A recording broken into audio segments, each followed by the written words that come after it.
Hi there, and welcome back to StoneHouse Homestead, where we're taking small steps towards self-sufficiency. Last night after dinner, I went out to the garden and I harvested some more tomatoes.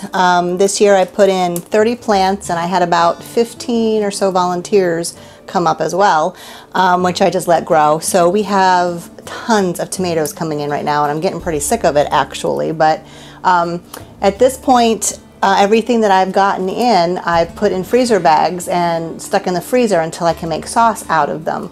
I haven't had time to do that yet. Well, I don't have any room left in my freezer for any more tomatoes, so we're gonna dehydrate these tomatoes. John and I really enjoy dried tomatoes in different dishes, and so I'm going to dehydrate as much of these as I can. I use an Excalibur dehydrator. Is my main dehydrator. This is a workhorse dehydrator. This dehydrator in particular has 9 trays that I can fill, and on the top you can't really see it underneath the cabinet here, but it has the different settings that you can set different temperatures to dry, whether it's fruit, herbs, whatever it is that you're drying. So I'm just going to fill up our trays here with these tomatoes, and we'll go from there. Also, just to mention too, I also have an American Harvest dehydrator. It's a round dehydrator.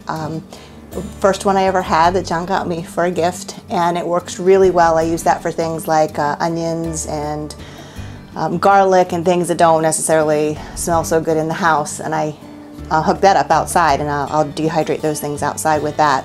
And there are also plans online that you can get to build your own solar dehydrator outside, which is something I think that we're going to try in the future. But we are, at this point, like I mentioned before, modern homesteaders. We still have electricity. We're not off-grid yet, so I'm going to take advantage of our electricity here and do these in my Excalibur. Okay, so all I'm going to do here is I'm going to cut these into about 1/4-inch slices. You can cut it either way, any way that you want, whether you want to do it long ways, or you can cut them in rounds and just lay them on my dehydrator.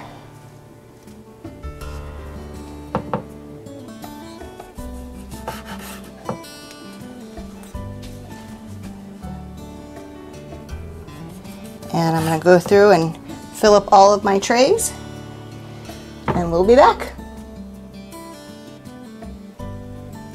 Okay, so I've got all of my trays filled. This is my last one I'm getting ready to put in. What you want to do is you want to make sure there's enough space in between the slices of tomato to give enough room for air circulation. And you don't have to cut them pretty. They're going to get dried and consumed. And then I'm just going to slide this in. I'm going to put my front on. Now before I start this, a couple things I did want to mention. First off, I didn't mention it before, but I washed all the tomatoes last night after I brought them in from the garden, so they were ready to go. So definitely you need to wash the tomatoes first, obviously. And then I also wanted to mention too, I didn't mention previously when I was talking about the dehydrators, but you don't have to have a dehydrator, whether it's an electric or a homemade built one, solar type dehydrator outside in order to do this. You can do this in your oven.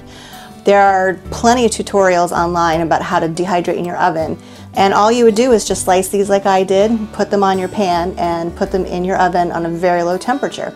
So it is possible to do it even without this. So see, there is something that you can do here. So what I'm going to do is turn this according to my instructions up here. Fruit needs to be dehydrated at 135 degrees. So I'm going to turn this to 135 degrees. This is going to run all night long.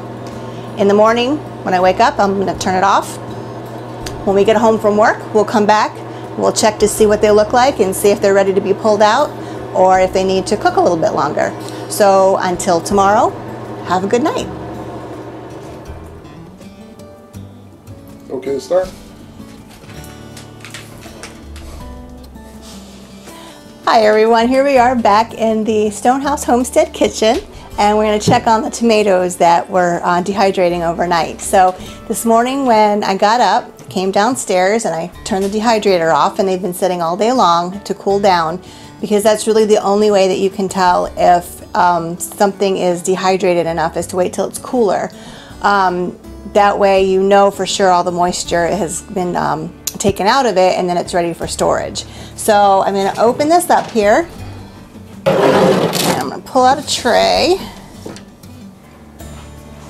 Let's see, so this is our first tray of tomatoes. I'm going to take a look, and I'm going to touch them, because what I'm going to do, I'm going to pick each one up, I'm going to test it. If it's dry, I'll just put it in my jar here, and if it's not, I'm going to leave it on the tray, because I'm going to then add more tomatoes to it, and I'm going to dehydrate again. So I'm going to do a load.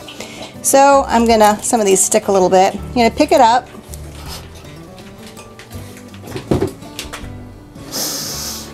No. You don't like tomatoes. Thank you. I'm going to pick it up, check it. It should be leathery, but you don't want it to be wet. So they say the best way to test it is just to break it open and look for little droplets of moisture. Can't really tell very well here, but I don't see anything. This looks nice and dry. So these, because it is a leathery consistency, you can even dry it longer if you want to get it so it's more brittle. But those that are dry, I'm going to put in here. So I'm not going to break every one of them up. I'm just going to do a couple just to make sure everything looks good. And so far it looks good. Now some of these, like these, were a little thicker. These aren't. You can obviously see here, these aren't dry yet. So I'm going to leave these on for a while. But these other ones, that one's not dry, quite dry yet. These are ready though. You want to make sure before you store them that they are completely dry and the moisture is completely out. Otherwise, you put them away and there's still moisture there, you know what happens. It's going to mold and you're going to lose everything.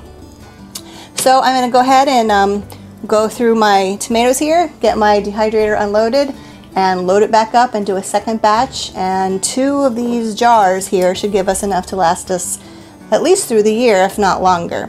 Also, I use old used canning lids, metal canning lids. Not supposed to use them again for canning, but I use them for my dried items that I put in jars. So this is how we dehydrate tomatoes. If you found this helpful, we ask that you give us a thumbs up. We hope this information has been informative to you, and we will be back with another video soon. Have a good night.